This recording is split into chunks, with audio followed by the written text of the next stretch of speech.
Commander साहब, बुत नहीं लड़ते, गैरत लड़ती है। मैं जो कार्रवाइयां करूंगा इनकी खबरें आपको हिंदुस्तानी रेडियो से मिलेंगी। सिंध का पूर्व मुजाहिद कैप्टन अरबेलो फकीर गाजी 1965 की जंग में रजाकाराना भर्ती के लिए जब आया तो कमांडर भर्ती से इनकार कर दिया, ये कहकर कि लड़का उम्र में छोटा और दुबला पतला है, इससे राइफल भी मुश्किल से संभाली जाएगी। अरबेलो फकीर अपनी बरादरी के सरदार का बेटा था। उसके साथ 500 गाजियों का लश्कर था जिसने उसकी शमूलियत के लिए एहतजाज किया।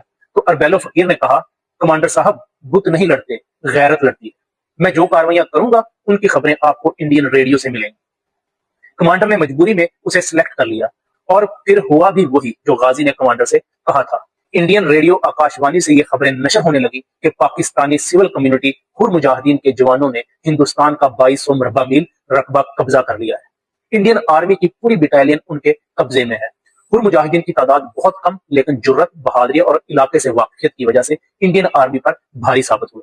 अरबेलो फकीर ने नशर होने वाले एक इंटरव्यू में बताया कि हम 5-5 मुजाहिदीन की टोलियों में पोजीशन बदल बदल के हमला आवर हुए।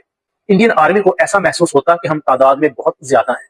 जब उनसे पूछा गया, आपके पास खुराक और असला कैसे पहुंचता था, अरबेलो फकीर का कहना था, खुराक की कोई परवाह नहीं थी और हथियार कुछ अपना था और बाकी इंडियन आर्मी से छीना हुआ इस्तेमाल करते थे। जंग खत्म होने के बाद एजाजात की तकरीब में दुनिया ने देखा कि 3 शख्सियात ऐसी थी जो तमगा लेकर जब तक वापस अपनी नशिस्त पर नहीं बैठे, हाल तालियों से गूंजता रहा। एम आलम, अरबेलो फकीर और मैडम नूरजहां।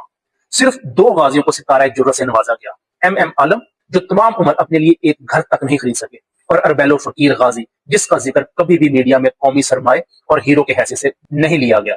इस मुल्क के गाजी और शहीदों को हमारा सलाम है। पाकिस्तान जिंदाबाद।